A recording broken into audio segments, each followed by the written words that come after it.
Hello, it's me again. I've done another revamp, another updated Wild Spirit Tarot card. This one being the Emperor, as would be in a standard deck.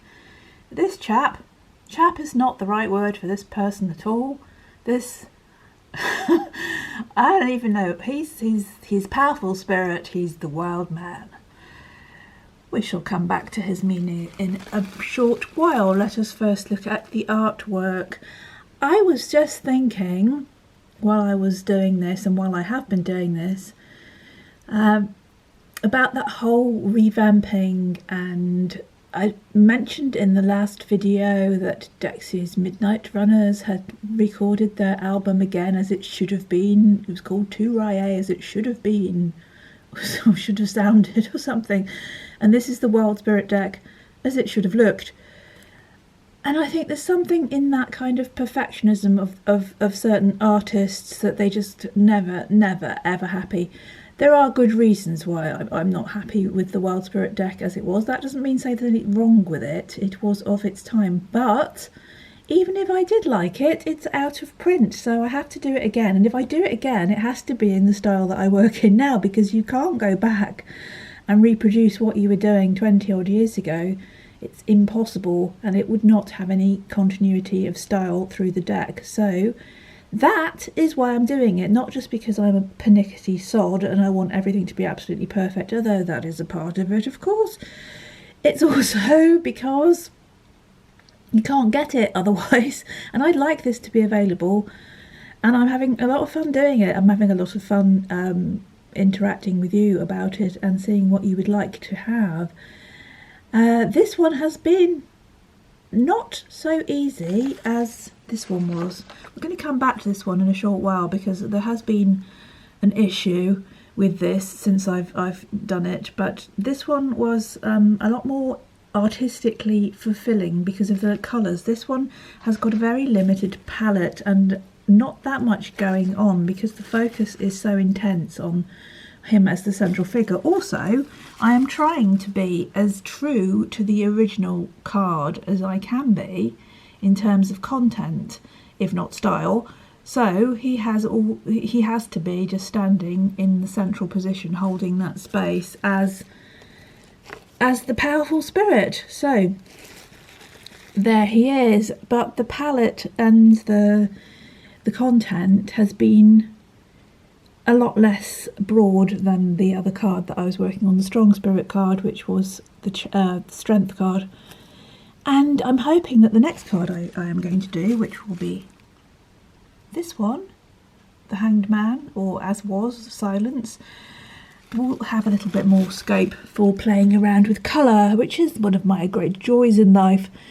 But this one had to be as it is because he has to stand out from the background as a very, very powerful presence, but he also has to blend into it because he is of the land, he is of this place, this is his domain, this is his, for want of a better word, kingdom. I mean, I am, don't misread this, but I am an anarchist in terms of that I do not believe in governors or rulers. I don't believe in no rules. I believe in the sort of natural law of do as you would be done by, and all that sort of thing. Overcome fear with love and hatred with kindness and so forth. But in terms of having rulers and gods and kings and governments and so forth, and I'm not really terribly big on that kind of thing myself. So yes, I don't really want to say those things, but they are unavoidable when we come to this card, because he's a tribal leader, he is a chieftain, he is a king in his, if you will, give him that honour, I suppose. I'd like to think of my cards as having a bit more about them than that, because I do honestly believe that they are real beings. When I am working with them, I am bringing them through from somewhere. Well, I am translating them into my style. I think that their archetype exists in one of the many realities that there are, and I'm kind of giving them form in this one in the best way that I possibly can. And I like to think that these beings have a much broader understanding of things than to believe in hierarchies of outmoded hierarchies that don't consider us all to be one, us all to be equal, as the whole unity and parity of all beings. So I like to think that these creations, these people, these beings that are coming through in the cards have a bit more insight than that. However, for the sake of pinning them down in this reality, which does acknowledge hierarchy and so forth at the moment, then we have to give them some sort of structure. You may wonder at this point what on earth I'm going on about, when there's maybe you have no problem with kings and queens and hierarchies and so forth. So I'm just giving you my viewpoint, my take, this being that I currently am. That's how I feel about things. I don't think that there is any other being that's better than any other being. However, we have somebody here who is quite clearly a leader, which is what the Emperor suggests as a tarot archetype, obviously, and that's what he is. This is the copy, by the way, but I've now called him Wild Man, Powerful Spirit, because all of these cards I've decided are going to have something spirit at the top because it is the Wild Spirit deck, and something wild at the bottom because it is the Wild Spirit deck. And I think that gives it a nice unity, which means there's going to be a bit of name changing throughout. But when I do the new book, here is the 2nd edition book, by the way, which I have managed to find. Lots of shininess on that. I shall come back to that in a minute. Anyway, yes, the stories themselves will utilise a lot more of the poetic names too. But for the purposes of these cards, they need to be quite clear. This is card number 4, which is the Emperor, Powerful Spirit. I want that to be quite clear in this, and that for it to not be too far removed, because I'd like as many people to be able to use these cards as possible, and that includes everybody that's familiar with the tarot structure as it stands. So let's talk about the artwork. As you can see, let's get a bit closer to him. He was a tricky, I was going to call him a fellow then, I've called him a chap and a fellow. He's a force of nature. He was difficult because I wanted to get a particular look in his eyes that was almost feral but not. There's a depth there. It's almost like looking into the eyes of a fox. But also there's a humanity and there's a kindness there. There's a combination. I wanted to combine the two, that kind of feral wildness with a deeply human experience. I mean, obviously, he's wearing antlers, isn't he? That reminds me, I can't dig that out because it's too difficult at the moment, but I did a horned man picture for somebody, a magazine I think it was, years and years ago, and I got heavily criticised for him being a metrosexual god. Didn't even know what it meant. And I really did not want this man, this force, to be in any way taken like that. You would not give him that kind of epithet. You would not for 1 minute consider this chap was anything but all man, as it were. He is a very male, the male principle, that very protective, that very fierce. We'll come into the more descriptive words in a minute, but hey, we're talking about the art, aren't we? Yes, anyway, the face was difficult, and I'm not sure how well you can see this, but I worked into it so much that the paper ended up runkling up again. So when I've come to scan it in, there has been all sorts of problems, and you might have problems seeing it because there are creases.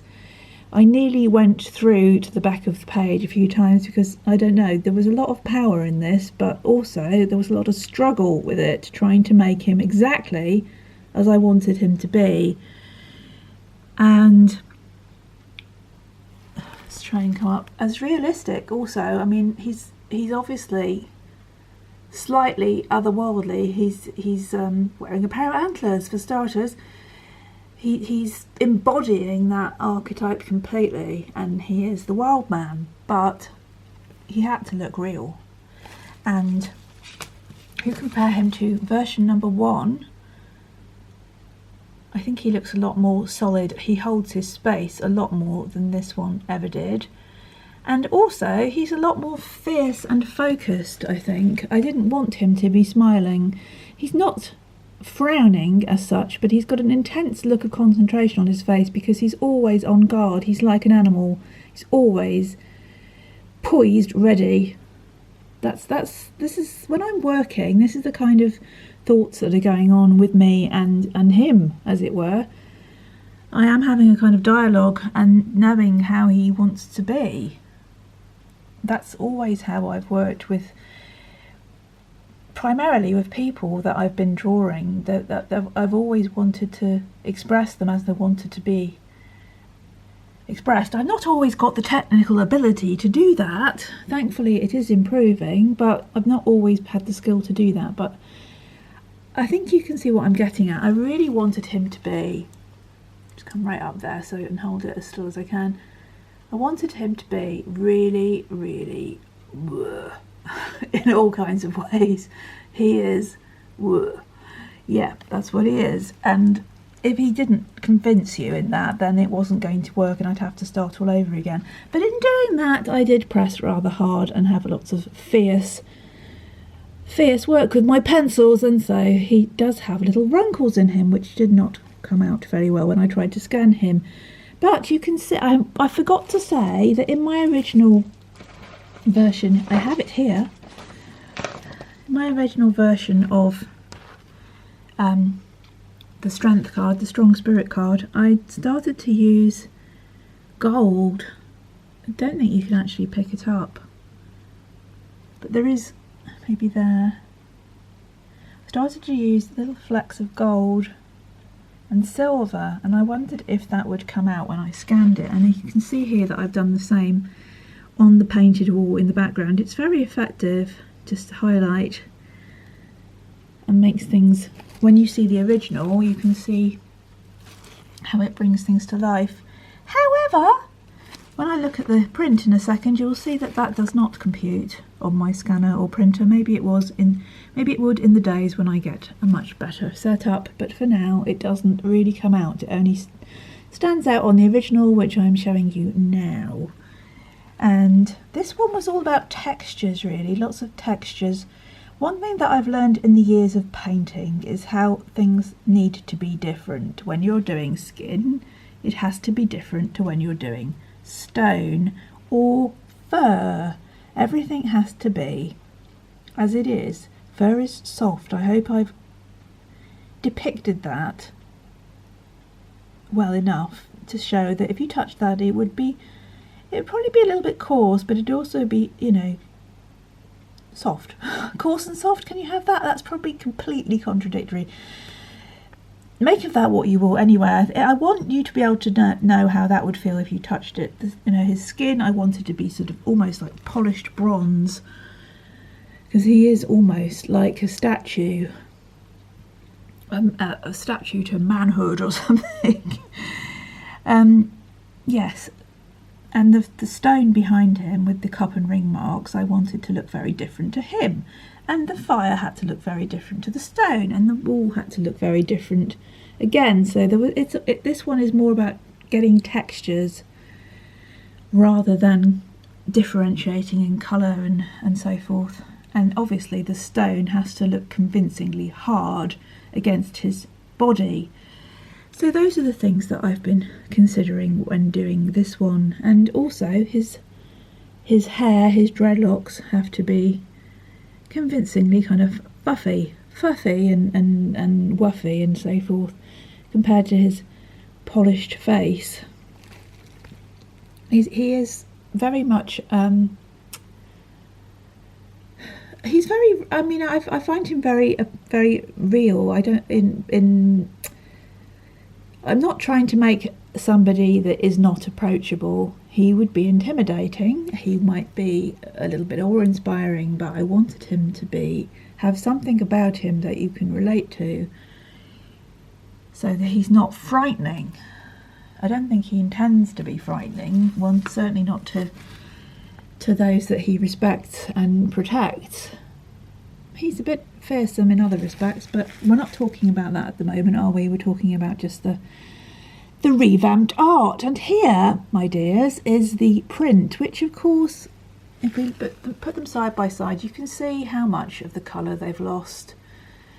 The print has lost the colour again, and no doubt this video will bleach it out even further. So the colours were much more bold, vibrant, deep, rich. I wanted there to be a lot of depth and richness to this, especially in this skin tone, all sorts of things. So when we see the print, which we have to because now he's got his name, Powerful Spirit, Wild Man, tell me what you think of those, if you would. Yes, the colours have faded out. I have also got another problem, which I noticed when I have just printed this out. Okay, I'm going to put this is going back to the Strong Spirit, which was my last one. Here's the original artwork. You can see clearly the full horse's hoof and a little bit of the stone underneath, and you can see my signature. And when I've printed it out, this is actually the saved copy. We've got half a horse's hoof and no signature. I've chopped a bit off, and it's happened again. With this one, here's the original. Look at the distance between the end of the hammer. Sorry, icky finger. The end of the hammer. When you see my nails and they look a bit iffy, by the way, it's because I've got paint and ink in them. It's because I've just been working, so it's not because I'm just a terminally disgusting person. But I will try and keep them cleaner because it's not very nice. But it's just art, darlings, and it doesn't come out that easily. Anyway, if you look at the distance between I'll point with this, but between the end of the hammer and this here, and then we go here, end of hammer and this, it's chopped a bit off again. When I've scanned it in, I haven't checked how much I've actually scanned in. So that means I've done all this work, I've tidied all this up, I've adjusted the colours as best I can, I've done all those things, I've put the name in, blah, blah, blah. But I've chopped a bit off, and ditto for all the work that I did on this one. I don't quite know how I'm going to fix that, because the whole idea of having this extra space here was that when it was cropped, focus please, focus darling, thank you. When it was cropped here, you're not going to lose anything, but when it's cropped here, you might possibly lose the end of the hammer. I'm going to have to do it again, I know I am. It's just a never-ending thing. What really bothers me about doing it again is because I have to be at the computer to do that. It's all very well doing the original artwork and making sure that that gap is there, but then it scans in and you've forgotten, and then you make yourself in a lot of pain trying to do the printed version with the name on it, and then you realise you've chopped a bit off and you've got to do all that painful thing again, and it seems rather pointless because I could be getting on with another card, couldn't I? So yes, that's something that I've learned. At least I've done 2 and I haven't done 5 and realised, so we must learn from our mistakes and go back and do it again.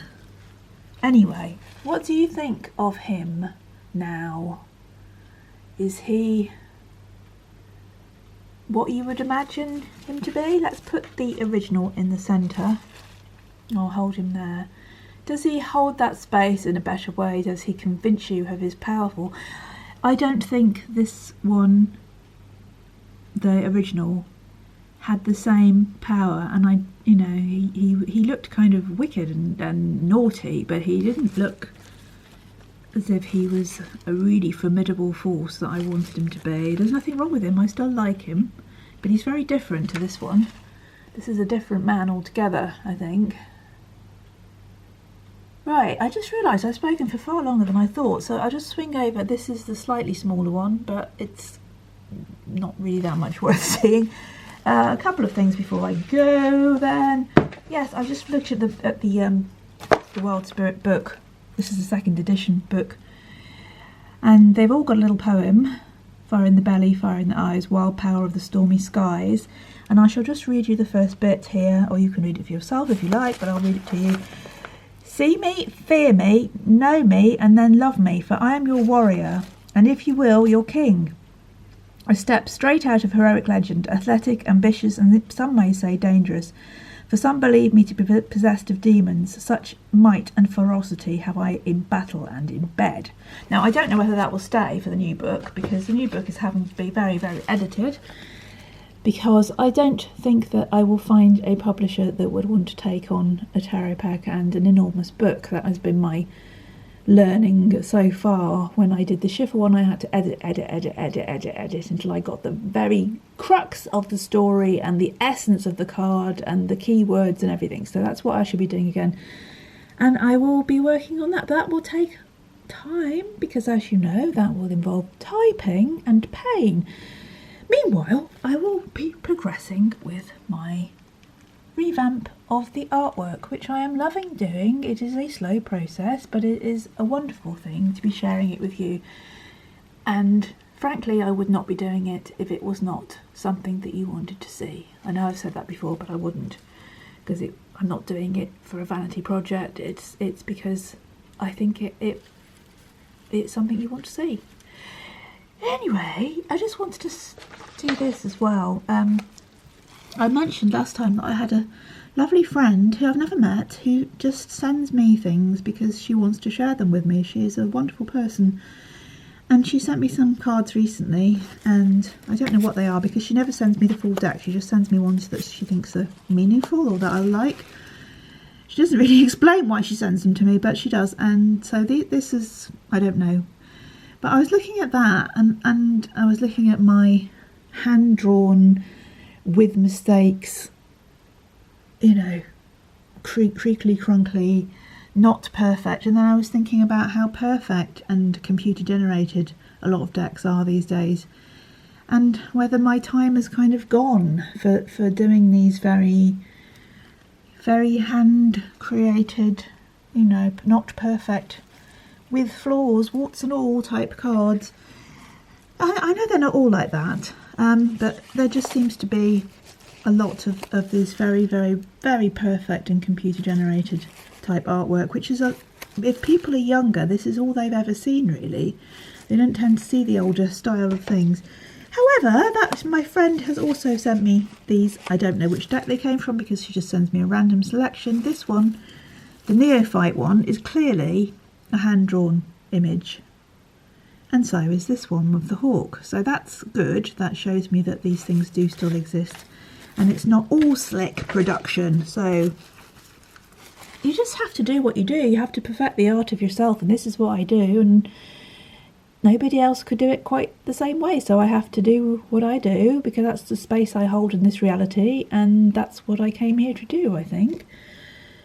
And comparing myself to other things is pretty pointless. All I'm hoping is that this brings pleasure, joy, inspiration, interest to somebody's life. That's all I can hope. And I also hope that they'll get finished, and hopefully they will be out in the world at some point. We can never know these things. We just have to have no stake in the outcome and just work on the bit that we're working on and stay in the now of it, I suppose. Anyway, it's been lovely talking to you. I haven't been quite so ebullient, I don't think, as normal, because this card doesn't really inspire that. It's been hard work doing this one, but it's also been very fulfilling, because I think at the end I have managed to capture somebody who is what I've embodied what he should embody. And on that ineloquent, is that a word? Ineloquent note, I will sign off and be back with you again shortly, either with a tarot reading working thing, or with another one of these, which will be the Silence or Hangman card. Gotta go now. Lots of love, take care, stay free for all our relations. Thank you. Lots of love. Bye.